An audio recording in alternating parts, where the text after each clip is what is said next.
Hi everyone, आप सभी का पार्थ जीएस में स्वागत है। आज हम लोग पढ़ेंगे झारखंड की भूवैज्ञानिक संरचना एवं स्थलाकृति। तो किसी भी क्षेत्र का भूवैज्ञानिक संरचना या फिर उसका स्थलाकृति वहाँ मिलने वाले चट्टानों पर निर्भर करता है। तो आइए हम लोग उन चट्टानों को डिटेल में पढ़ते हैं। तो पृथ्वी के क्रस्ट पर या फिर में मिलने वाली वे सभी पदार्थ जो विभिन्न खनिजों से बने हैं,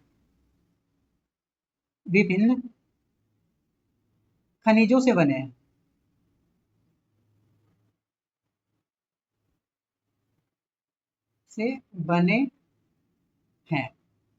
वे सभी क्या कहलाते हैं? तो वे सभी कहलाते हैं चट्टान। अब चट्टानों में खनिजों के घटकों का चट्टानों में खनिजों के घटकों के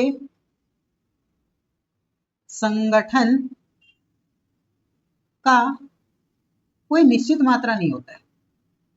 कोई निश्चित मात्रा नहीं होता है।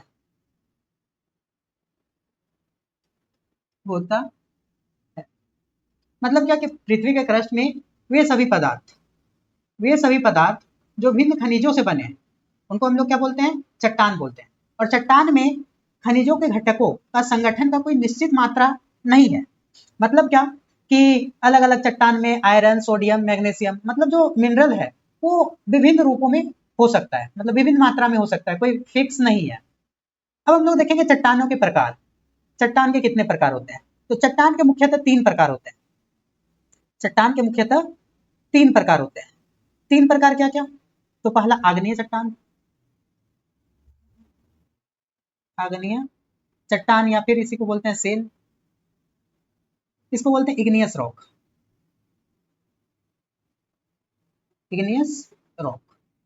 उसके बाद हो गया अवसादी चट्टान या फिर सेल। इसको बोलते हैं सेडिमेंट्री रॉक।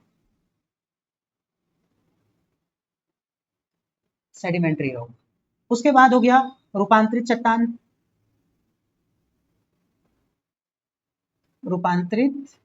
चट्टान या फिर रूपांतरित सेल। इसको बोलते हैं मेटामॉर्फिक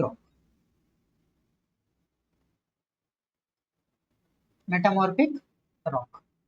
अब देखेंगे आग्नेय सेल क्या है। तो आग्नेय सेल को समझने से पहले हम लोग को समझना पड़ेगा ज्वालामुखी को, कि आखिरकार ज्वालामुखी क्या होता है। ज्वालामुखी समझ में आ गया तो आग्नेय चट्टान हम लोग को आसानी से समझ में आ जाएगा। तो हम लोग सभी को पता है ज्वालामुखी क्या होता है।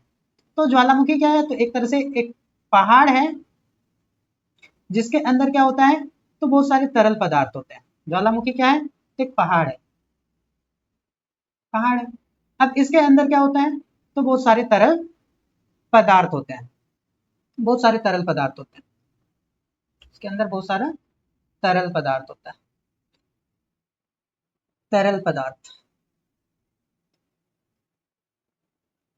इन तरल पदार्थों को क्या बोलते हैं? लावा। इन तरल पदार्थों को क्या बोला जाता है?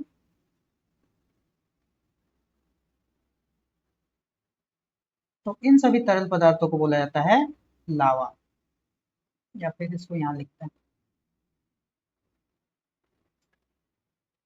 इन सभी तरल पदार्थों को बोला जाता है लावा। अब जब ये ज्वालामुखी फटता है, जब ये ज्वालामुखी का विस्फोट होता है, तब ये लावा क्या होता है? तो पृथ्वी की सतह पर आ जाता है। और जब लावा पृथ्वी की सतह पर आता है, पृथ्वी की सतह पर आता है, तब इसको बोला जाता है मैग्मा। तब इसको क्या बोला जाता है? तब इसको हम लोग बोलेंगे मैग्मा। अब ये मैग्मा क्या होता है? तो पूरे सतह पर फैल जाता है। ये मैग्मा क्या होता है? तो पृथ्वी की सतह पर फैल जाता है। सतह पर क्या होगा? तो फैल जाएगा। फैलने के बाद क्या होता है, ये ठंडा होना शुरू होता है, ठंडा होकर ठोस में परिवर्तित हो जाता है, ठोस में बदल जाता है, ठोस में बदल जाता है, जिसके फलस्वरूप क्या होता है, तो इसके फलस्वरूप कौन से चट्टान का निर्माण होता है, तो आग्नेय चट्टान, आग्नेय सेल का निर्माण होता है। ये तो है कहानी। मतलब क्या कि पृथ्वी के क्रस्ट में बहुत सारे पदार्थ पाए जाते हैं, वे जो पदार्थ हैं वो विभिन्न प्रकार के खनिजों से बने होते हैं, जिसको चट्टान बोलते हैं। चट्टानों में खनिजों के घटकों का संगठन का कोई निश्चित मात्रा नहीं होता है। तो यहाँ तक हम लोग को समझ में आ गया चट्टान क्या होता है। अब चट्टान 3 प्रकार के होते हैं। 3 प्रकार के क्या क्या, आग्नेय सेल जिसको इग्नियस रॉक बोलते हैं। तो इग्नियस रॉक को समझने से पहले हम लोग थोड़ा सा ज्वालामुखी को देखें। तो ज्वालामुखी क्या होता है, तो पहाड़ होता है जिसके अंदर तरल पदार्थ भरा हुआ होता है। अब ये ज्वालामुखी का जब विस्फोट होता है तो ये तरल पदार्थ पृथ्वी की सतह पर आ जाते हैं। जब ये तरल पदार्थ पृथ्वी की सतह पर आते हैं, जब ये तरल पदार्थ पृथ्वी की सतह पर आते हैं तो मैग्मा कहलाते हैं। अब ये मैग्मा क्या होता है, पृथ्वी की सतह पर फैल जाता है, फैलने के बाद ये ठंडा होकर ठोस में बदल जाता है। ठोस में बदलने के स्वरूप ये क्या बना लेता है, जिसके फलस्वरूप आग्नेय सेल का निर्माण हो जाता है। तो आग्नेय सेल का उदाहरण क्या क्या हो जाएगा, आग्नेय सेल का उदाहरण का बात करें तो सेकंड, उदाहरण का बात करें तो उदाहरण का बात करें तो उदाहरण हो जाएगा ग्रेनाइट, ग्रेनाइट। और क्या हो जाएगा, तो हो जाएगा नीस, नीस। और क्या हो जाएगा, और हो जाएगा सिस्ट, सिस्ट। तो ये सब क्या है, तो आग्नेय सेल का उदाहरण है। अवसादी सेल, अवसादी सेल जिसको हम लोग क्या बोलते हैं, तो sedimentary rock, sedimentary rock. Sedimentary rock क्या होता है, तो जब अपक्षय और अपरदन के कारण, अपक्षय या फिर अपरदन, अपरदन के कारण क्या होता है, तो आग्नेय, अपक्षय और अपरदन के कारण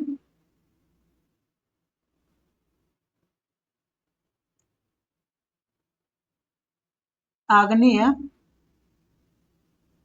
या फिर रूपांतरित, रूपांतरित सेल टूटने फूटने लगते हैं। ये क्या होते हैं, टूटने फूटने लगते हैं और किसी स्थान पर जमा हो जाते हैं, किसी स्थान पर जमा हो जाते हैं। इसके फलस्वरूप क्या होता है, फलस्वरूप अवसादी सेल का निर्माण होता है, अवसादी सेल का निर्माण होता है। अब अवसादी सेल का उदाहरण क्या क्या हो जाएगा, तो अवसादी सेल का उदाहरण, उदाहरण अवसादी सेल का उदाहरण हो जाएगा बलुआ पत्थर,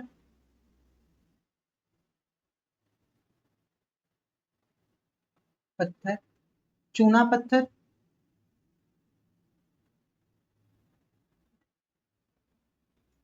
कोयला इत्यादि आदि।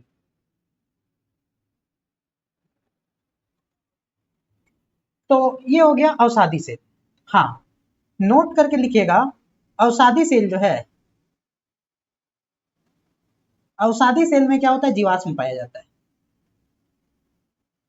इसमें क्या होता है, जीवाश्म पाया जाता है। यहाँ पे हम लोग बात करें आग्नेय सेल, आग्नेय सेल में जीवाश्म नहीं मिलता है, यहाँ पे जीवाश्म नहीं मिलता है, लेकिन हम लोग देखेंगे अवसादी सेल में ये जीवाश्म मिलता है। और जीवाश्म मिलने के पीछे कारण क्या है कि जब जब आग्नेय एवं रूपांतरित सेल टूट फूट जाते हैं, टूट फूट करके किसी स्थान पे ये लेयर वाइज जमा होने लगते हैं, तो उस क्षेत्र का पेड़ पौधा जीव जंतु उस लेयर के बीच दब जाता है। दब जाने के कारण से क्या होता है, वहां पे जीवाश्म बन जाता है। तो ये हो गया अवसादी सेल। अब देखेंगे हम रूपांतरित सेल।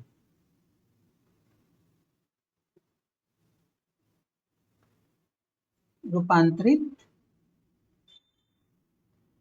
सेल, इसको हम लोग बोलते हैं मेटामॉर्फिक रॉक। मेटामॉर्फिक रॉक, ठीक है। जब उच्च ताप एवं उच्च दाब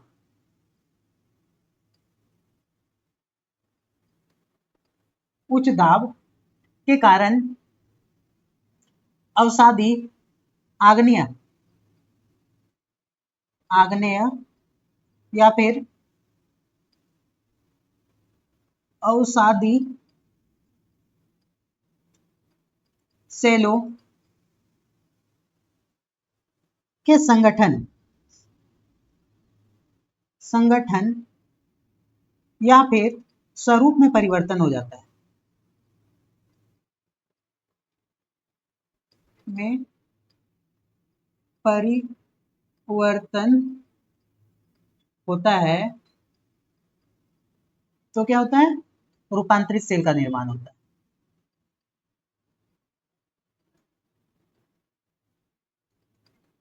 सेल का निर्माण होता है। अब इसका एग्जाम्पल क्या हो जाएगा, तो जैसे जैसे क्या, तो जैसे हो जाएगा संगमरमर। संगमरमर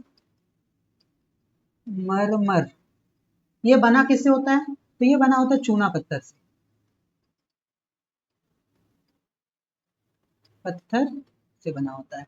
उसके बाद हो गया ग्रेनाइट।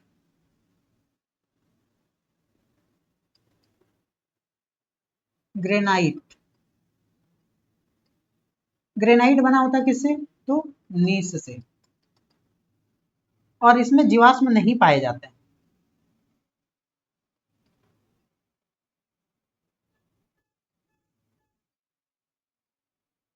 जीवाश्म नहीं पाए जाते हैं। अब हम लोग देखेंगे झारखंड की भूवैज्ञानिक संरचना एवं स्थलाकृति। तो भूवैज्ञानिक संरचना को हम लोग आसान शब्दों में समझते हैं।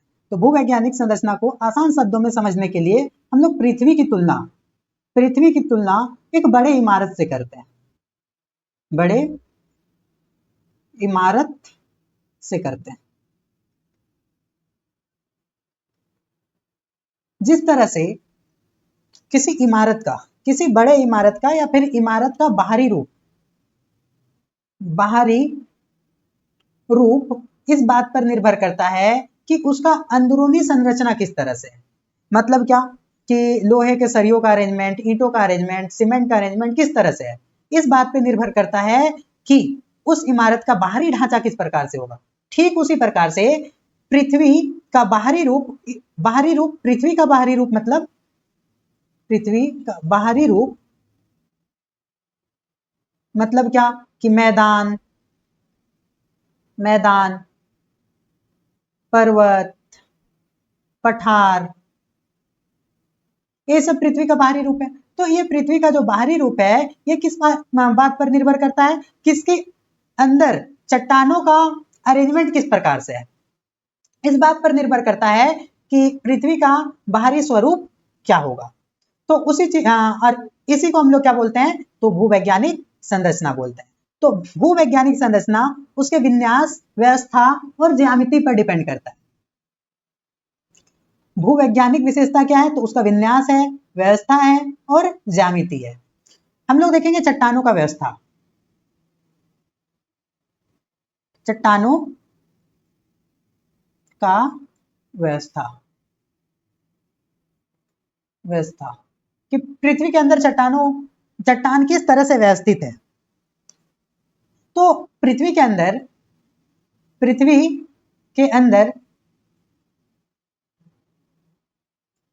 अंदर चट्टानें हमेशा शांत नहीं रहती है, उनमें एक आंतरिक बल काम करता है।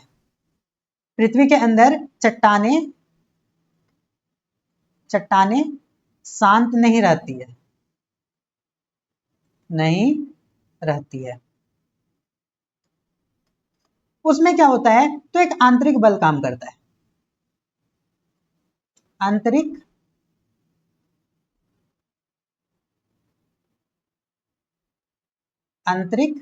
बल काम करता है और इसी आंतरिक बल पे पृथ्वी के चट्टानों का अरेंजमेंट डिपेंड करता है। अब इसके कारण, इस आंतरिक बल के कारण मुख्यतः दो प्रकार से चट्टानों का अरेंजमेंट में डिफरेंस देखने को मिलता है। पहला प्रकार क्या है, तो वलन है, और दूसरा प्रकार क्या है, तो भ्रंशन है। अब वलन में क्या होता है, तो हम लोग सभी को पता है कि पृथ्वी के अंदर क्या है, तो टेक्टोनिक प्लेट है। पृथ्वी के अंदर क्या है, टेक्टोनिक प्लेट है। टेक्टोनिक प्लेट कुछ नहीं होते हैं, ये क्या होते हैं, तो एक बड़े बड़े चट्टान होते हैं। तो पृथ्वी के अंदर टेक्टोनिक प्लेट है और इन टेक्टोनिक प्लेटों में मूवमेंट किसकी वजह से आता है, इन्हीं आंतरिक बल के कारण से। अब ये दो टेक्टोनिक प्लेट मान लीजिए एक दूसरे की ओर गति कर रहा है, ये टेक्टोनिक प्लेट इधर जा रहा है, ये टेक्टोनिक प्लेट इधर आ रहा है। तो यहाँ क्या होगा कि एक टेक्टोनिक प्लेट इस तरह से उड़ जाएगा और दूसरा टेक्टोनिक प्लेट इसके नीचे चला आएगा। तो इससे यहाँ पे क्या होगा, तो पहाड़ का निर्माण हो जाएगा। और इसी का उदाहरण है हम लोग का हिमालय। आज जहां हम लोग हिमालय को देखते हैं, वहां वर्षों पहले थिएटिस सागर हुआ करता था। अब उस थिएटिस सागर के नीचे इस तरह से टेक्टोनिक प्लेटों का मूवमेंट हुआ, एक प्लेट नीचे धंस गया, दूसरा प्लेट ऊपर उड़ गया, जिसके कारण से हिमालय का निर्माण हो गया। और आज भी ये प्लेटें आंतरिक बल के कारण मूवमेंट कर रहा है, जिस मूवमेंट के फलस्वरूप हिमालय का ऊंचाई आज भी लगातार बढ़ता जा रहा है। इसीलिए हिमालय को हम लोग जीवित पर्वत बोलते हैं। दूसरा क्या हो गया, तो भ्रंशन हो गया। भ्रंशन में क्या होता है, तो दो परतें, जैसे ये दो परत अभी है, अब ये दोनों सटा हुआ है। अब आंतरिक बल के कारण ये परतें एक दूसरे से दूर जाएंगी। जब एक दूसरे से ये दो परतें दूर जाएंगी, तो बीच में क्या होगा, खाली जगह बन जाएगा। और इसी खाली जगह को क्या बोलते हैं, इसी खाली जगह को बोलते हैं घाटी। और इसका उदाहरण क्या है, तो इसका उदाहरण है नर्मदा घाटी। इंग्लिश से बोलते हैं इसको रिफ्ट वैली। तो ये कहानी है, मतलब क्या कि किसी भी क्षेत्र का भूवैज्ञानिक संरचना पर ही डिपेंड करता है वहां का स्थलाकृति। मतलब कि किसी भी क्षेत्र का स्थलाकृति कौन तय करता है, तो वहां का भूवैज्ञानिक संरचना। आई होप यहां तक आप सबों को क्लियर होगा। तो हम लोग आगे देखेंगे। झारखंड भारत के उन राज्यों में है जिनका भूवैज्ञानिक इतिहास अत्यंत प्राचीन है। मतलब झारखंड भारत के उन राज्यों में है जिनका भूवैज्ञानिक इतिहास जो है वो बहुत पुराना और जटिल है। इस राज्य की वर्तमान स्थलाकृति एवं धरातलीय स्वरूप इसकी प्राचीन भूवैज्ञानिक संरचना एवं दीर्घकालीन क्षरण प्रक्रियाओं का परिणाम है। और झारखंड का वर्तमान स्थलाकृति या फिर धरातलीय स्वरूप जो है वो बहुत पुराना भूवैज्ञानिक संरचना और एक लंबे समय से होते रहे क्षरण का परिणाम है। झारखंड की भूवैज्ञानिक संरचना मुख्य रूप से आर्कियन युग के चट्टान, गोंडवाना चट्टान और कुछ नवीन संरचनाओं का मिश्रण है। मतलब झारखंड का भूवैज्ञानिक संरचना किसी एक चट्टान से नहीं बना है, वो भिन्न चट्टानों का मिश्रण है, जैसे आर्कियन युग के चट्टान, गोंडवाना चट्टान और कुछ नवीन संरचनाओं का मिश्रण है ये। अधिकांश चट्टानों का विस्तार किधर है? पूरब से पश्चिम दिशा में है।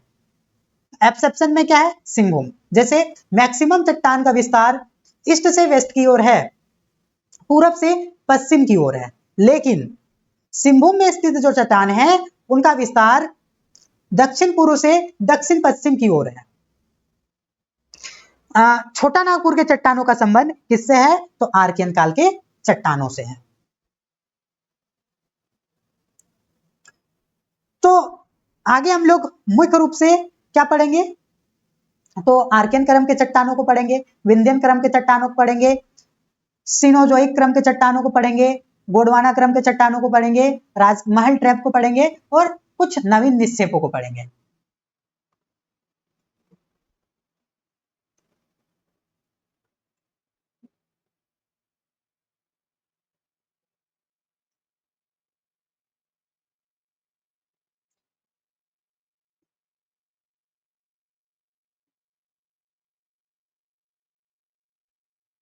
अब हम देखेंगे आर्कियन क्रम की चट्टान। तो क्या होता है कि पिघला हुआ मैग्मा का शीतलन होता है। पिघला हुआ मैग्मा क्या होता है? बहुत पुराने समय में ठंडा होना शुरू होता है, ठंडा होकर के उसका कठोर कायांतरण होता है और कायांतरण के फलस्वरूप क्या होता है? ग्रेनाइट और नीस बन जाता है। और यही ग्रेनाइट और नीस क्या है? तो ओल्डेस्ट रॉक है। फिर इनका क्या होता है? अपर्दन और निक्षेपण होता है, जिसके फलस्वरूप धारवाड़ क्रम के चट्टानों का निर्माण होता है। और धारवाड़ क्रम के चट्टानों में लो अयस्क, मैग्नीज और क्रोमियम का भंडार देखने को मिलता है। तो जैसे लो अयस्क हो गया, मैग्नीज हो गया, क्रोमियम हो गया, ये सब क्या है? धातु है। तो धातु युक्त जो चट्टान है वो क्या है? धारवाड़ है। तो धातु में भी धा आगे आ रहा है और धारवाड़ में भी धा आगे आ रहा है। मतलब मुख्यतः लो अयस्क किस में पाया जाता है? तो धारवाड़ क्रम के चट्टानों में पाया जाता है। इससे डायरेक्ट क्वेश्चन भी बना हुआ है कि लो अयस्क किन चट्टानों में पाया जाता है? तो आंसर क्या हो जाएगा? धारवाड़ क्रम की चट्टानें। और धारवाड़ क्रम के चट्टान का निर्माण किससे हुआ है? तो आर्कियन क्रम के चट्टानों से हुआ है। यह भूपटल की सबसे प्राचीनतम चट्टान है, जो कि आर्थिक दृष्टि से झारखंड के लिए एक प्रमुख चट्टान है। मतलब क्या कि भूपरपट्टी का सबसे प्राचीनतम चट्टान क्या है? तो आर्कियन क्रम की चट्टानें हैं। और आर्थिक दृष्टि से देखा जाए तो ये झारखंड के लिए बहुत महत्वपूर्ण है, क्योंकि इसमें क्या होता है? लो अयस्क, मैग्नीज और क्रोमियम का भंडार पाया जाता है। छोटा नागपुर पठार की आग्नेय, अवसादी तथा रूपांतरित चट्टानों का संबंध आर्कियन काल की चट्टानों से है। मतलब क्या कि हम लोग 3 प्रकार के चट्टान पढ़े थे। 3 प्रकार का चट्टान क्या था? आग्नेय चट्टान, अवसादी चट्टान और रूपांतरित चट्टान। तो छोटा नागपुर पठार में जो आग्नेय चट्टान, अवसादी चट्टान और रूपांतरित चट्टान पाए जाते हैं, इनका संबंध किससे है? तो आर्कियन काल के चट्टानों से है। अब ये जो आर्कियन क्रम की चट्टानें हैं, ये झारखंड के लगभग 90% भूभाग पर विस्तृत है। धारवाड़ क्रम की चट्टानों को कोल्हान क्रम की चट्टान कहा जाता है, क्योंकि ये चट्टानें कोल्हान क्षेत्र, क्योंकि इन चट्टानों का विस्तार कहाँ है? कोल्हान क्षेत्र में है। इन चट्टानों में लो अयस्क की श्रृंखला देखा जाता है। मतलब लो अयस्क की उपलब्धता बहुत ज्यादा है इन चट्टानों में, एवं धात्विक खनिजों का, इसलिए इन्हें धात्विक खनिजों का भंडार भी कहा जाता है। मतलब 2 चीज है, आर्कियन कालीन चट्टान से क्या बना? तो आर्कियन कालीन चट्टान से बना धारवाड़ क्रम की चट्टान। धारवाड़ क्रम की चट्टान को क्या बोला जाता है? कोल्हान क्रम की चट्टान बोला जाता है, क्योंकि धारवाड़ क्रम की चट्टान का विस्तार कोल्हान क्षेत्र में बहुत ज्यादा देखने को मिला है। और इसमें क्या होता है? लो अयस्क की श्रृंखला होता है, जिसके कारण से इसे धात्विक खनिजों का भंडार भी कहा जाता है।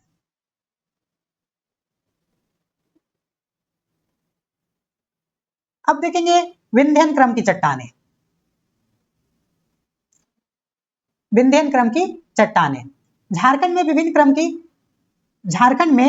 क्रम की चट्टानें बहुत ही सीमित क्षेत्र में पाई जाती है। यह मूल रूप से अवसादी होती है। मतलब विंध्यन क्रम की चट्टानें जो है वो अवसादी होती है, सेडिमेंट्री होती है, जो कैम्ब्रियन से लेकर के प्रोटेरोजोइक युग के अंत तक नदियों और उथले समुद्र में निक्षेपित पदार्थों से बनी है। मतलब ये जो विंध्यन क्रम की चट्टानें हैं, ये झारखंड में बहुत सीमित क्षेत्र में देखने को मिलता है। और ये मूल रूप से क्या होता है, तो सेडिमेंट्री होता है, अवसादी होता है, जो कि कैम्ब्रियन से लेकर के प्रोटेरोजोरिक युग के अंत तक नदियों और उथले समुद्रों के निक्षेपित पदार्थों से बना है। मतलब नदियों द्वारा या फिर उथला समुद्र, मतलब कि जहां पर बहुत ज्यादा पानी नहीं है, उससे जो निक्षेप पदार्थ है, वहां जो निक्षेपित पदार्थ है, उन्हीं निक्षेपित पदार्थों के द्वारा इनका निर्माण हुआ है। यह मुख्य रूप से राज्य के उत्तर पश्चिम क्षेत्र मतलब ये वाला उत्तर पश्चिम क्षेत्र, जिसमें गढ़वा के पास सोन नदी घाटी में केंद्रित है। जैसे हम लोग देखते हैं जो गढ़वा है वो राज्य का उत्तर पश्चिम में स्थित है, और गढ़वा जिला का सोन नदी घाटी के पास हम लोग को विंध्यन क्रम की चट्टानों का निक्षेप देखने को मिलता है। अब हम लोग देखेंगे गोंडवाना क्रम की चट्टानें। तो गोंडवाना क्रम की चट्टानें मुख्य रूप से दामोदर घाटी में मिलता है, और इन चट्टानों में क्या देखने को मिलता है, तो कोयला। तो गोंडवाना क्रम की चट्टानों में क्या होता है, जीवाश्म होता है। ये चट्टान भी क्या है, तो ये चट्टान भी अवसादी चट्टानें हैं जो दामोदर घाटी के तलछटों के निक्षेप से बनी हुई है। हम लोग देखें विंध्यन क्रम की चट्टानें क्या थी, तो ये सोन नदी घाटी के निक्षेप से बना हुआ था, और गोंडवाना क्रम की चट्टान जो है वो दामोदर घाटी के तलछटों के निक्षेप से बनी हुई है। विंध्यन क्रम की चट्टानें मूल रूप से अवसादी होती है, और गोंडवाना क्रम की चट्टानें भी क्या होती है, तो अवसादी होती है। यह दामोदर घाटी, राजमहल क्षेत्र, गिरिडीह, कर्णपुरा क्षेत्र में पाई जाती है। और ये जो गोंडवाना क्रम की चट्टानें हैं ये कहाँ पाई जाती है, तो राजमहल क्षेत्र, गिरिडीह, कर्णपुरा में पाई जाती है। हाँ, झारखंड की सबसे बड़ी कोयले की खान कर्णपुरा जो है, कर्णपुरा में क्या है, तो झारखंड की सबसे बड़ी कोयले की खान, झारखंड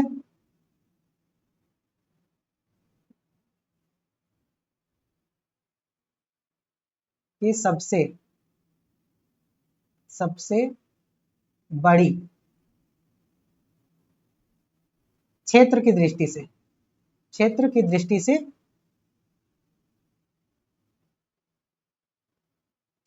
दृष्टि से सबसे बड़ी कोयले की खान कहाँ है, तो कर्णपुरा में है। और उत्पादन की दृष्टि से सबसे बड़े कोयले की खान, उत्पादन की दृष्टि से झारखंड में सबसे बड़े कोयले की खान, कोयले की खान ये कहाँ है, तो ये है झरिया में, झरिया मतलब राज्य के कोयले का अकेला 60% झरिया से निकाला जाता है। अकेला राज्य का 60% कोयला कहां से निकाला जाता है, तो झरिया से। मतलब क्षेत्रफल की दृष्टि से झारखंड में सबसे बड़ा कोयला का खान कर्णपुरा में है, और उत्पादन की दृष्टि से झारखंड में सबसे बड़ा कोयले की खान कहां पे है, तो झरिया में है, जहां से अकेला झरिया से 60% कोयला निकाला जाता है झरिया से। अब देखेंगे ये चट्टानें झारखंड के कोयला संसाधन का मुख्य स्रोत है, इसलिए आर्थिक दृष्टि से ये महत्वपूर्ण है। मतलब हम लोग देखें आर्कियन क्रम की चट्टान मतलब धारवाड़ क्रम की चट्टान जो है वो लोह अयस्क के लिए महत्वपूर्ण है। लोह के लिए धारवाड़ क्रम की चट्टान, लोह के लिए धारवाड़, या फिर धातु अयस्क के लिए धारवाड़, और कोयले के लिए गोंडवाना। कोयला के लिए गोंडवाना क्रम की चट्टानें। अब हम लोग देखेंगे राजमहल ट्रैप। राजमहल ट्रैप क्या है, तो ये जुरासिक काल के दौरान लावा प्रवाह से बनी बेसाल्टिक आग्नेय चट्टान है, जो मुख्य रूप से उत्तर पूर्वी झारखंड राजमहल के पहाड़ियों में मिलती है। उत्तर पूर्वी झारखंड मतलब उधर साहिबगंज साइड। तो ये कब इनका निर्माण कब हुआ, तो जुरासिक काल में लावा के प्रवाह के दौरान ये बेसाल्टिक आग्नेय चट्टानों से बनी और ये मुख्य रूप से उत्तर पूर्वी झारखंड या फिर राजमहल के पहाड़ियों में मिलती है। बेसाल्ट चट्टानों के अपक्षयन से इस क्षेत्र में काली मिट्टी या फिर रेगुर मिट्टी का विकास एवं बॉक्साइट लेटेराइट का निर्माण हुआ है। मतलब क्या, यहाँ पे बेसाल्टिक चट्टानों का अपक्षयन हुआ जिसके कारण से इस क्षेत्र का जो मिट्टी है, कहाँ का, झारखंड के उत्तर पूर्वी झारखंड और राजमहल के पहाड़ी क्षेत्र का जो मिट्टी है वो काली मिट्टी है और काली मिट्टी को ही रेगुर मिट्टी भी बोला जाता है। और यहाँ पे बॉक्साइट और लेटेराइट का भी निर्माण हुआ है, किसके कारण से, यही बेसाल्टिक चट्टानों के अपक्षयन के कारण से। अब हम लोग देखेंगे कि ये जो राजमहल ट्रैप है ये मुख्यतः कहाँ है, तो ये मुख्यतः राजमहल की पहाड़ियों में है। राजमहल की पहाड़ियों में है और ये राजमहल की पहाड़ी मुख्यतः कहाँ है, तो ये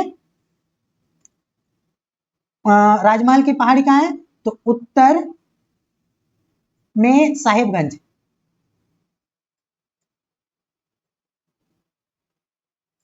साहिबगंज से दक्षिण में बंगाल तक, दक्षिण में बंगाल तक लगभग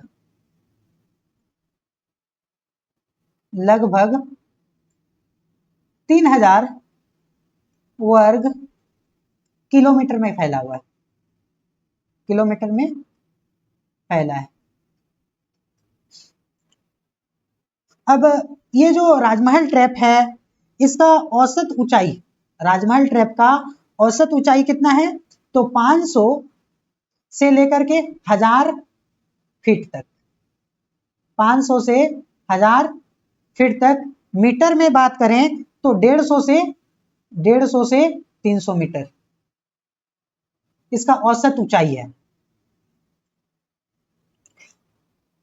अब हम लोग देखेंगे राजमहल की पहाड़ियां उत्तर दक्षिण में समांतर पहाड़ियों का रूप में फैला हुआ है।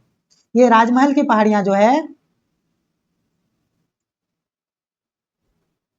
राजमहल की पहाड़ियां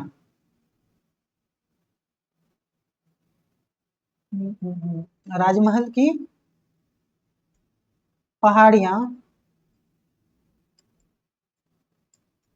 पहाड़ियां उत्तर और दक्षिण में समांतर फैली हुई है, समांतर रूप में फैली हुई है, फैली है। जैसे ये उत्तर में ये हो गया और दक्षिण, ये उत्तर और दक्षिण में ये समांतर फैला हुआ है राजमहल की पहाड़ी। और इनके बीच से मेराल और गुमानी नदी घाटी का प्रवाह होता है। इनके बीच से क्या, तो मेराल और गुमानी नदी घाटियां हैं, गुमानी नदी घाटियां, गुमानी नदी घाटियां हैं।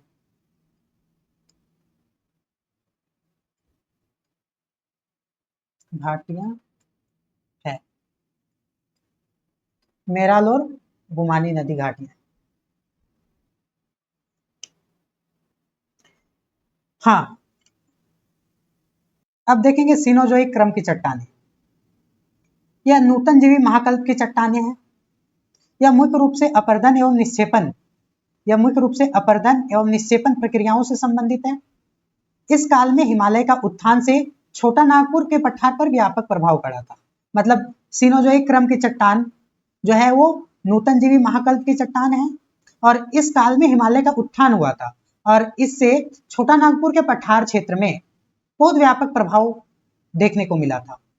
इन उत्थान तथा भूगर्भिक हलचलों के कारण अपरदन चक्र में तेजी से विभिन्न नदियों का उद्भव हुआ और जब हिमालय का उत्थान हुआ, उस टाइम बहुत ज्यादा भूगर्भिक हलचल हुआ था और उस हलचल के कारण से अपरदन चक्र में तेजी आ गया और अपरदन चक्र में जब तेजी आया तो बहुत सारे नदियों का उद्भव भी देखने को मिला था। जैसे कि हम बताए थे पहले कि हिमालय क्या है, तो हिमालय वलन प्रक्रिया के फलस्वरूप बना है।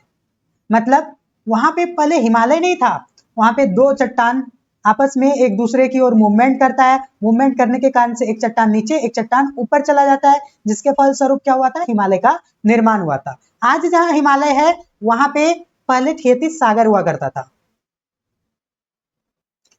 नवीन निक्षेप, रिसेंट डिपोजिट, इसकी विशिष्ट संरचनाएं, ये नूतन जीवी महाकल्प की चतुर्थ कल्प की प्रक्रिया है जो आज भी जारी है। मतलब नवीन निक्षेप जो है वो नूतन जीवी महाकल्प का चतुर्थ प्रक्रिया है, चतुर्थ कल्प की प्रक्रिया है जो आज भी जारी है। ये निक्षेप मुख्य रूप से नदियों की गतिविधि और पठारी अपच के परिणाम स्वरूप होती है। और ये जो निक्षेप है नवीन निक्षेप, ये नदियों के गतिविधि और पठारी अपच के परिणाम स्वरूप होता है। इस निक्षेप में क्या क्या है, तो पलामू क्षेत्र का निक्षेप जो सोन नदी और कोयल नदी के द्वारा किया जाता है। राजमहल के पूर्वी क्षेत्र का निक्षेप जो है वो गंगा नदी, ब्राह्मणी नदी, बांसलोई नदी तथा मोर नदी, मोर नदी को बोलते हैं मयूराक्षी नदी, और मयूराक्षी नदी एकमात्र नौकागम्य नदी है।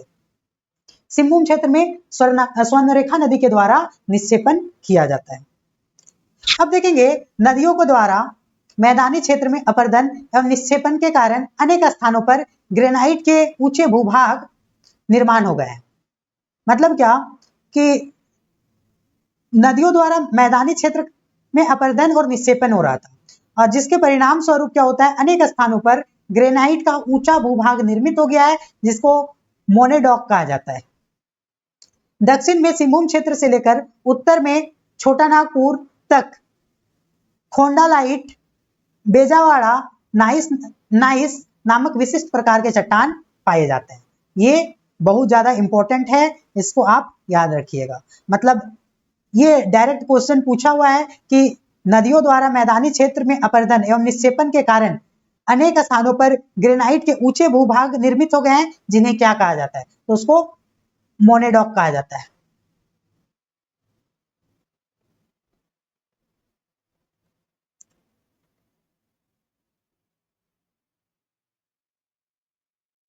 झारखंड की स्थलाकृति का मुख्य रूप छोटा नागपुर पठार पर केंद्रित है, अर्थात छोटा नागपुर के पठार को राज्य की स्थलाकृति का आधार कहा जाता है। देखा जाए तो छोटा नागपुर का पठार राज्य का 47.8% भूभाग पर केंद्रित है, भूभाग पर केंद्रित है। मतलब राज्य के कुल भूमि का 47.8% जमीन केवल छोटा नागपुर पठार में स्थित है। यह प्रायद्वीपीय भारत के उत्तर पूर्वी भाग जो लाखों वर्षों के भूवैज्ञानिक इतिहास, उत्थान और नदियों के अपरदन से बना है। और छोटा नागपुर पठार का औसत ऊंचाई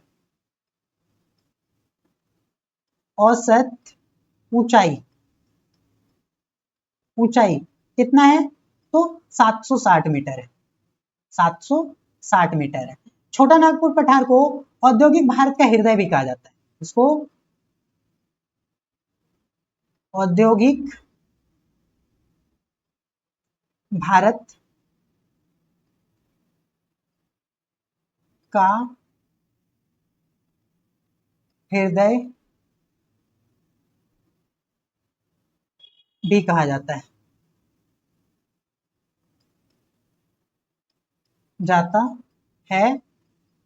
क्योंकि ये खनिज संपदा और बिजली के लिए समृद्ध है।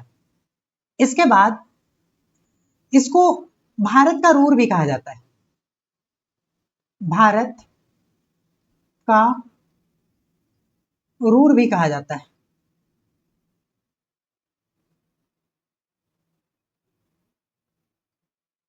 अब रूर क्या है, रूर क्या है, तो रूर जर्मनी का एक क्षेत्र है जो खनिज संपदाओं से समृद्ध है।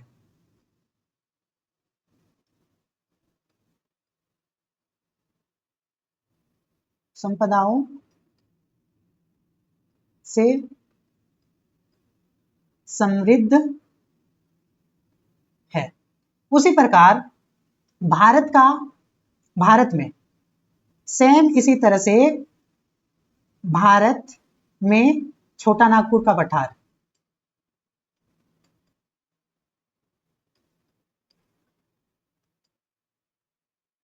पठार ये भी खनिजों से भरा पूरा है, इसलिए इसको भारत के कंटेक्स्ट में रूर प्रदेश कहा जाता है।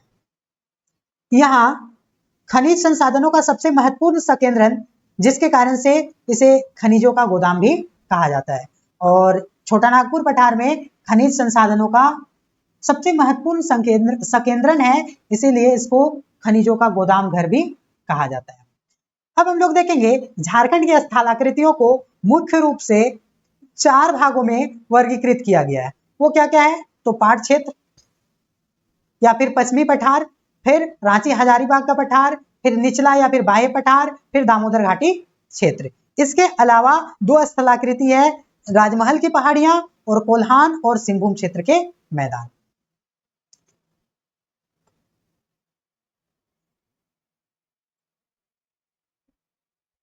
अब हम लोग देखेंगे पाट क्षेत्र या फिर पश्चिमी पठार।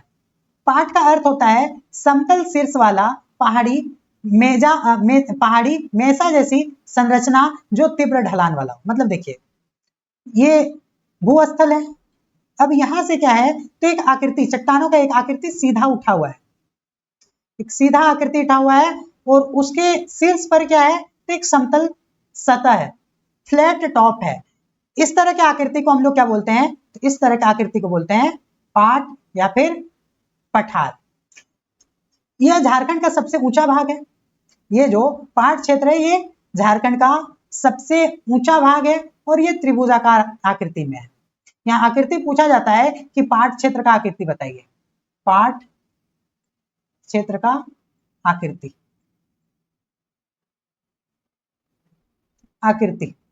पाट क्षेत्र का आकृति क्या है, तो रेक्टेंगुलर है, ट्रायंगुलर है, त्रिभुजाकार है। यह राज्य के सर्वाधिक वर्षा वाला क्षेत्र भी है। हम लोग पाट क्षेत्र को देखें तो पाट क्षेत्र क्या है, राज्य का सर्वाधिक वर्षा वाला क्षेत्र में शामिल है। यह रांची के उत्तर पश्चिम भाग से पलामू के दक्षिण भाग तक विस्तृत है। और यह पाट क्षेत्र कहां से कहां विस्तृत है, तो रांची के उत्तर पश्चिम भाग से लेकर के पलामू के दक्षिण भाग तक ये विस्तृत है। पाट क्षेत्र का औसत ऊंचाई कितना है, तो यहाँ इसको करेक्ट कर लीजिएगा, ये 900 मीटर से लेकर के 1100 मीटर तक इसका औसत हाइट है, एवरेज हाइट है। उप क्षेत्र क्या है, तो पलामू, लातेहार पाट और गुमला लोहरदगा पाट। मतलब 2 उप क्षेत्र में बांटा गया इसको, पलामू लातेहार पाट और दूसरा गुमला लोहरदगा पाट। पाट क्षेत्र सबसे ऊंचा पाट क्या है, तो नेतरहाट पाट है, जिसका ऊंचाई कितना है, तो 1180 मीटर। फीट में देखें तो 3871 फीट। दूसरा जो सबसे ऊंचा पाट है वो क्या है, तो गणेशपुर पाट है, 1171 है। और तीसरा जो है वो जमीरा है, 1142 मीटर। और ये सभी पलामू लातेहार पाट के अंतर्गत आता है। ये तीनों पाट जो देखें, नेतरहाट पाट जिसका हाइट 1180 मीटर है, फीट में देखें तो 3871 फीट, गणेशपुर पाट 1171 मीटर और जमीरा पाट 1142 मीटर। ये तीनों पाट क्षेत्र किसके अंतर्गत आता है, तो पलामू लातेहार पाट के अंतर्गत आता है। ये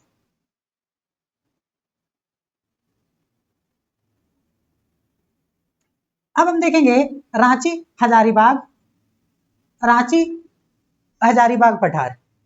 रांची पठार राज्य का सबसे बड़ा पठारी भाग है। दूसरा सबसे ऊंचा भूभाग है जिसकी औसत ऊंचाई 600 मीटर है। सबसे ऊंचा भूभाग क्या था, तो पलामू लातेहार पाट क्षेत्र। इसमें सबसे ऊंचा जो क्षेत्र था वो नेतरहाट पाट था, 1180 मीटर। दूसरा क्या था, तो गणेशपुर पाट था, 1171 मीटर। और तीसरा क्या था, जमीरा पाट था, 1142 मीटर।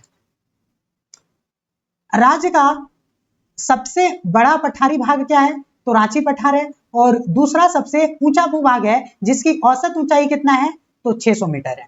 हम लोग देखेंगे पाट क्षेत्र का औसत ऊंचाई कितना था, तो 900 से लेकर के 1100 मीटर तक था। उसके बाद दोनों पठार राज्य के केंद्र भाग में है। दोनों पठार राज्य के केंद्र भाग है।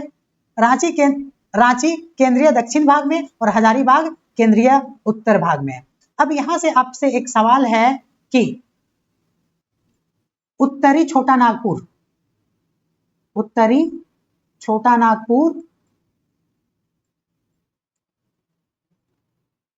प्रमंडल का मुख्यालय बताएं। मुख्यालय। दूसरा दक्षिणी छोटा नागपुर प्रमंडल का मुख्यालय। तो उत्तरी छोटा नागपुर प्रमंडल का मुख्यालय क्या है, हजारीबाग।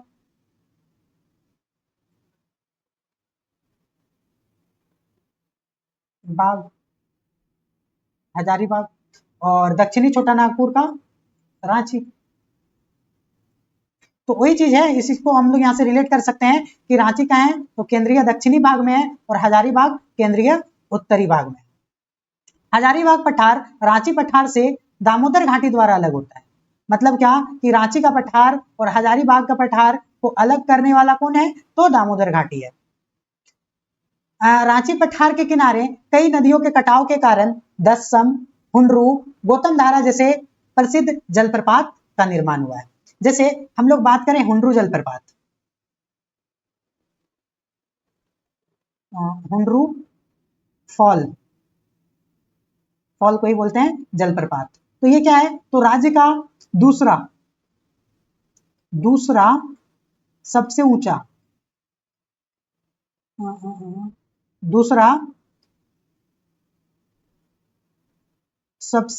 ऊंचा जलप्रपात है।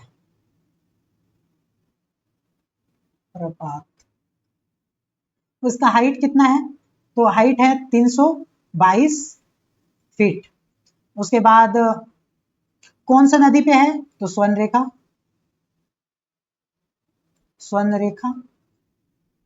कहां पे है, तो रांची में। उसके बाद हम लोग बात करें किसका, तो दसम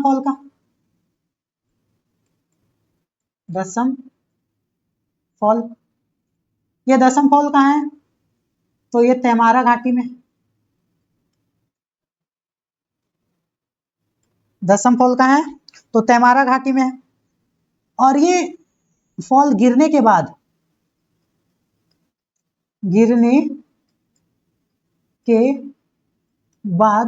10 धाराओं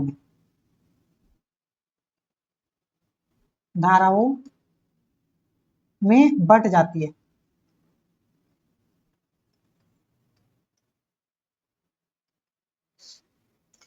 ये भी कहाँ पे है, तो ये भी है हमारा रांची में। कहाँ है, रांची में है। उसके बाद हम लोग देखेंगे कि किस नदी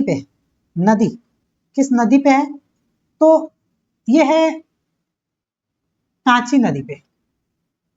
अब इसको याद कैसे रखेंगे, तो कांच जब गिरता है तो वो टूट करके बिखर जाता है। उसी तरह से दसम फॉल से जब पानी गिरता है तो ये 10 धाराओं में बढ़ जाता है। इसका औसत ऊंचाई का बात करें,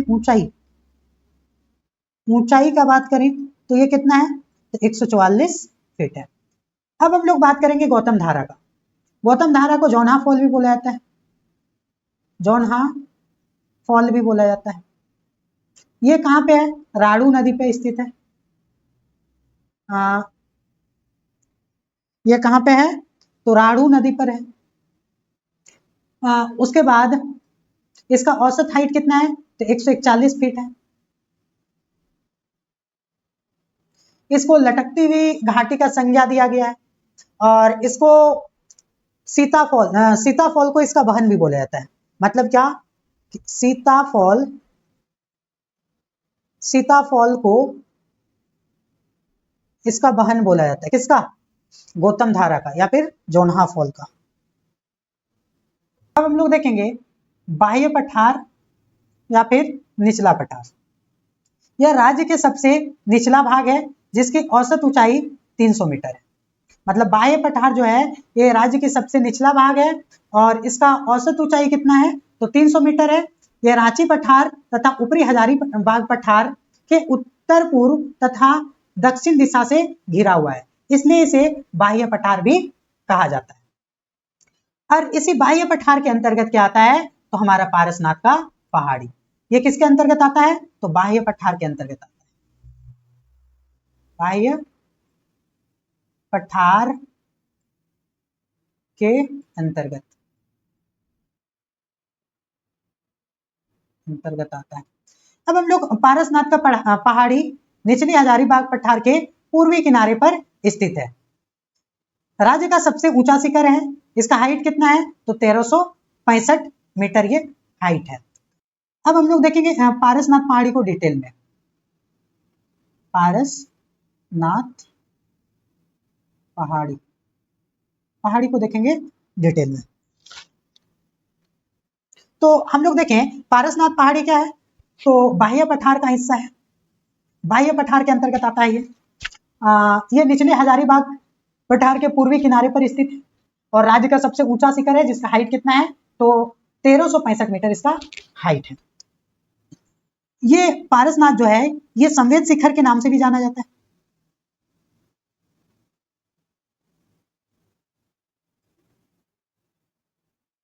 संवेद शिखर के नाम से जाना जाता है। और इसका नामकरण जो हुआ था ये तीसरे जैन तीर्थंकर 23वें नामकरण, इसका नामकरण जो है ये किनके नाम पे हुआ था? तो 23वें जैन तीर्थंकर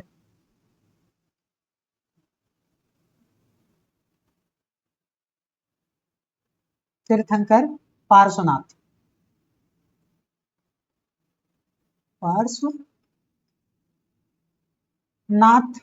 के नाम पर इसका नामकरण हुआ था, पार्श्वनाथ पहाड़ी।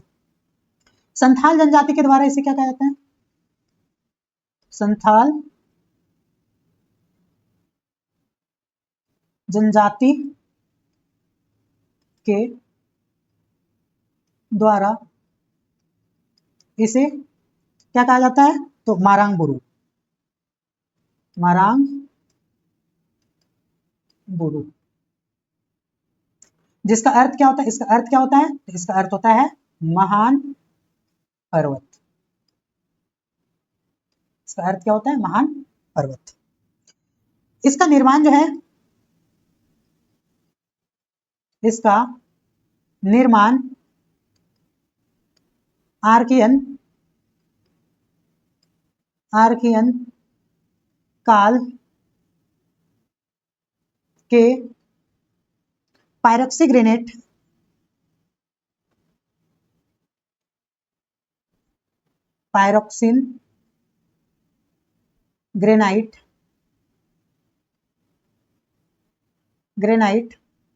पत्थर से हुआ है। इतना फैक्ट हम लोग को पारसनाथ संवेद शिखर के बारे में याद रखना है।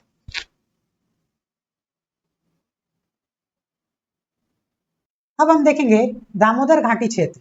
यह रांची और हजारीबाग पठारों के बीच संकीर्ण और गहरा भ्रंश द्रोणीय है। अभी हम बताए थे कि राज्य का स्थलाकृति दो विधियों से निर्धारित हुआ है। पहला क्या था? वलन था और दूसरा क्या था? तो भ्रंशन था। और उसी का एग्जाम्पल अभी हम लोग देखेंगे दामोदर घाटी क्षेत्र। यह रांची और हजारीबाग पठारों के बीच एक संकीर्ण गहरा भ्रंश द्रोणी है। रांची और हजारीबाग पठार के बीच का एक भ्रंश द्रोणी है जो कि क्या है?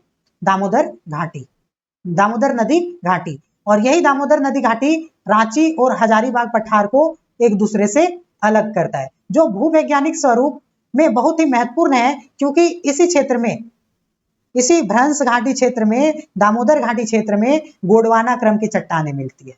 क्या मिलती है? तो गोंडवाना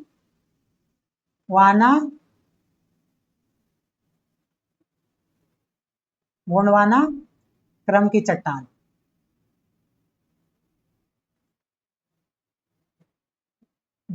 गोंडवाना क्रम की चट्टानें मिलती है। और ये जो चट्टान है, ये इनमें कोयला से परिपूर्ण होता है ये चट्टान, मतलब अच्छे खासा मात्रा में कोयला पाया जाता है, जो कि इस क्षेत्र के आर्थिक दृष्टि से बहुत ज्यादा महत्वपूर्ण हो जाता है। अभी हम लोग पढ़े हैं राजमहल की पहाड़ी, तो राजमहल की पहाड़ी का औसत ऊंचाई कितना है? 150 मीटर से लेकर के 300 मीटर तक। और ये कहाँ कहाँ फैला हुआ है? राजमहल पहाड़ी का औसत ऊंचाई कितना है? 150 से 300 मीटर। यह फैला कहाँ है? दुमका, देवघर, गोड्डा, पाकुड़ और साहिबगंज और बिहार के कैमूर पहाड़ी तक इसका विस्तार है। राजमहल पहाड़ी क्षेत्र में गुंबद नुमा पहाड़ी को डोंगरी बोलते हैं और नुकीली पहाड़ी को टोंगरी बोलते हैं। जैसे ये देखिए, गुंबद नुमा है इसको डोंगरी, और नुकीला जो पहाड़ है इसको क्या बोलते हैं? टोंगरी बोलते हैं। अब देखेंगे कोल्हान एवं सिंहभूम के मैदान। यह राज्य के दक्षिण पूर्वी भाग में स्थित है। कोल्हान दक्षिण पूर्वी भाग मतलब ये वाला भाग, जैसे इस तरह से हम लोग का झारखंड है, झारखंड के इस क्षेत्र में क्या पाया जाता है? कौन सा क्षेत्र स्थित है? तो कोल्हान और सिंहभूम के मैदान। यह राज्य के दक्षिण एवं दक्षिण पूर्वी भाग में स्थित है। कोल्हान और सिंहभूम क्षेत्र कोल्हान और सिंहभूम क्षेत्र झारखंड के सबसे बड़ा खनिज भंडार है और इस क्षेत्र को मुख्य रूप से पहाड़ी श्रृंखला, उबड़ खाबड़ पठार और संकीर्ण घाटियों का मिश्रण माना जाता है, जिनमें किन्हीं किन्हीं नदियों द्वारा बनाए गए सीमित मैदान भी पाए जाते हैं, जैसे चाईबासा का मैदान, जैसे चाईबासा का मैदान। अब हम लोग चाईबासा के मैदान के बारे में थोड़ा सा डिटेल में देखते हैं। तो चाईबासा का मैदान का निर्माण जो है, ये संजय और खरकई नदी के अपरदन एवं निक्षेपण के फलस्वरूप हुआ है। नदियों के अपरदन एवं निक्षेपण के फलस्वरूप हुआ है।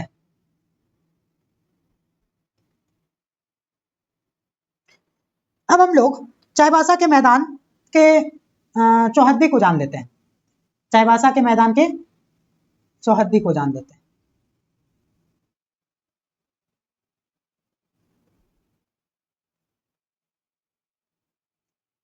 चाईबासा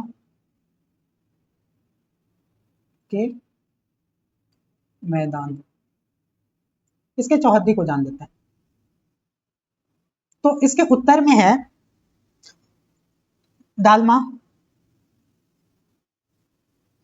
दालमा श्रेणी। दालमा श्रेणी कहाँ है? इसके उत्तर में। दक्षिण में क्या है? तो इसके दक्षिण में कोल्हान की पहाड़ियां हैं। कोल्हान की पहाड़ियां। पश्चिम में क्या है? सॉरी, पूर्व में क्या है? तो पूर्व में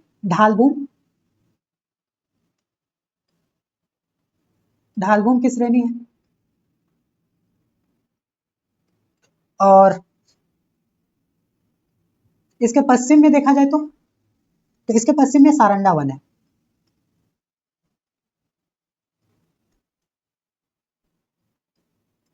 इसके अलावा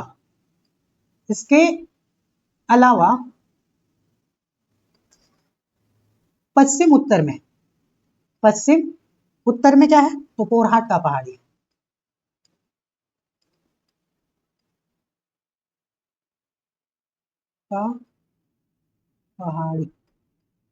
पोरहाट का पहाड़ी। चाईबासा के मैदान का औसत ऊंचाई देखा जाए तो कितना है? फीट या फिर 150 मीटर, ये चाईबासा के मैदान।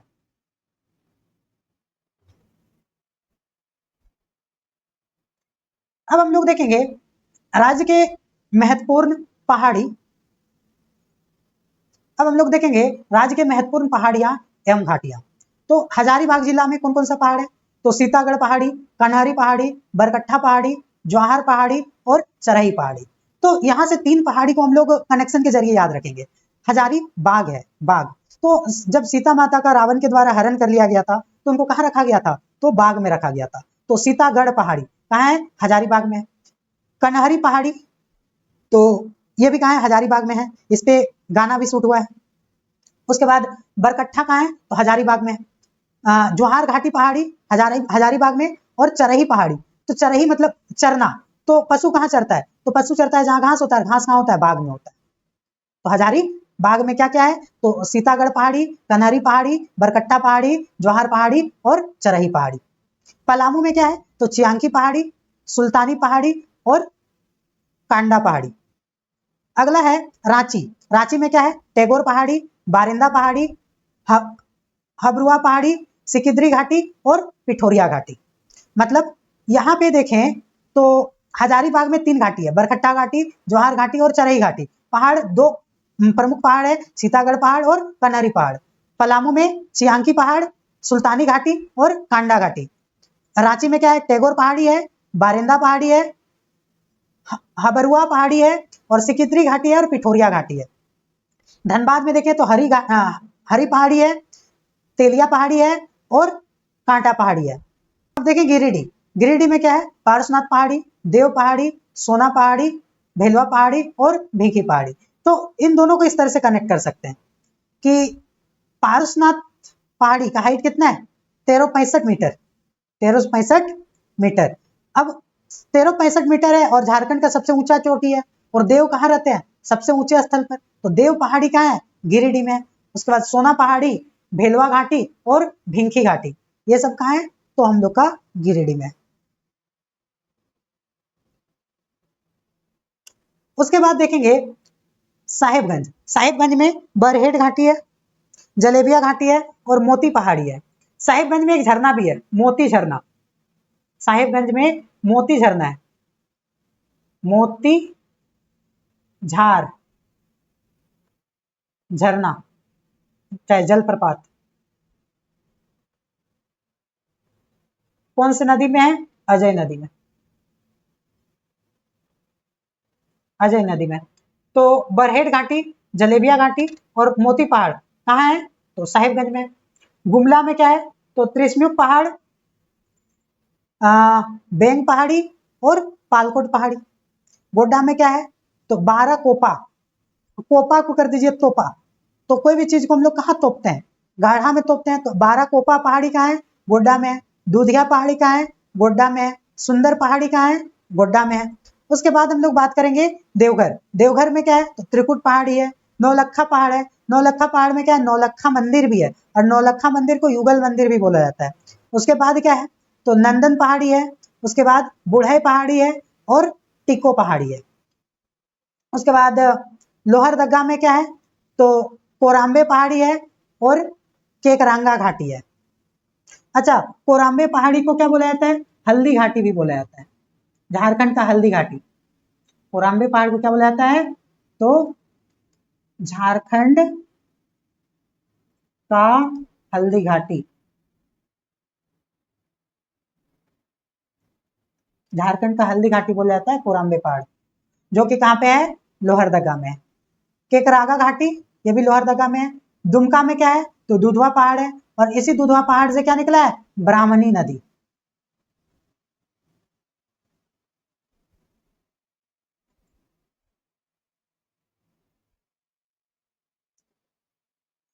अब हम देखेंगे पूर्वी सिंहभूम, पूर्वी सिंहभूम में क्या है? फूलडोंगरी पहाड़, सिंधेश्वर पहाड़ी, दालमा पहाड़ी, कोवाली घाटी। पश्चिमी सिंहभूम में क्या है? पोरहाट पहाड़ी, लिप्सा बुरू, भाग बिल्ला घाटी, जांगी बुरू घाटी और सेरेंसिया घाटी। लिप्सा बुरू किसके लिए फेमस है? ये फेमस है क्रोमाइट के लिए। बोकारो में क्या है? तो हिसिम केंदला पहाड़ी, टुंगरी गोसाई, सतनपुर पहाड़ी, सेवाती घाटी और लुगु घाटी। गढ़वा में क्या है? तो शुरुआत पहाड़ी, जोगतिया पहाड़ी और भगवान घाटी। उसके बाद चतरा में क्या है? तो कोलेश्वरी पहाड़ी, यहीं पे कोलेश्वरी पहाड़ी, कोलवा पहाड़ी। कोलवा पहाड़ी में क्या है? तो कोलेश्वरी मंदिर है। लंबोया पहाड़ी और संगरी घाटी। पाकुड़ में क्या है? तो लाल पहाड़ी, धरनी पहाड़ी, कंचनगन पहाड़ी और लब्धा घाटी। कोडरमा में क्या है? तो चंचल पहाड़ी है और इन्हीं चंचल पहाड़ी में माता चंचला देवी का मंदिर भी है। उसके बाद ध्वजाधारी पहाड़ी, मकवा मारो पहाड़ी, नेहरू पहाड़ी और देवेर घाटी, ये सब। उसके बाद देखेंगे लातेहार। लातेहार में क्या है? तापा पहाड़ी, चंपा घाटी, नेतरहाट घाटी और नेतरहाट पाठ। इसका ऊंचाई कितना है? तो 1180 मीटर। डाल्टनगंज घाटी, अमझरिया घाटी, तुबेद घाटी और चंपा घाटी। जामताड़ा में क्या है? मालंचा पहाड़ी है। जामताड़ा में क्या है? तो मालंचा पहाड़ी है। सिमडेगा में क्या है? तो भैरव बाबा पहाड़ी, हनुमान पहाड़ी और कोलेबिरा घाटी। अच्छा, हनुमान पहाड़ी और यहाँ पे क्या है? अंजन धाम मंदिर,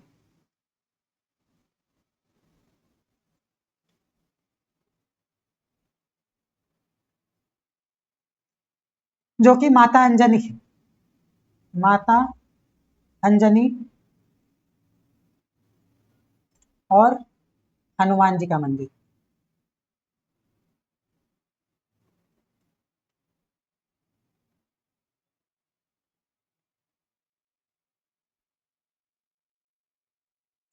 उसके बाद हम लोग देखेंगे खूंटी। तो डोम्बारी बुरु पहाड़, कोरवा घाटी और सोरबो घाटी। डोम्बारी बुरु पहाड़ जो है बिरसा उलगुलान का केंद्र बिंदु था। उसका रामगढ़ में क्या है? तो माया टुंगरी पहाड़ है, चुटुपालू घाटी है, ललकी घाटी है, पतरातू घाटी है, केंजिया घाटी है और बगदा घाटी है। तो इतना जो पहाड़ी है और घाटियां आपको बताएं, इनको 4-5 बार पढ़िए, आपको याद हो जाएगा और डायरेक्ट क्वेश्चन यहाँ से पूछता है। तो ये जो है ये बहुत वीवीआई टॉपिक है, मतलब डायरेक्ट यहाँ से आपको इस टेबल से क्वेश्चन देखने को मिल जाएगा, महत्वपूर्ण पहाड़ी और घाटी वाले टेबल से। अब आपको ये पीडीएफ पार्थ जीएस के ऑफिशियल टेलीग्राम चैनल में उपलब्ध करवा दिया जाएगा। आप चाहें तो वहां से जाकर के डाउनलोड कर सकते हैं और डाउनलोड करके इसको रिवाइज कर सकते हैं। Thank you.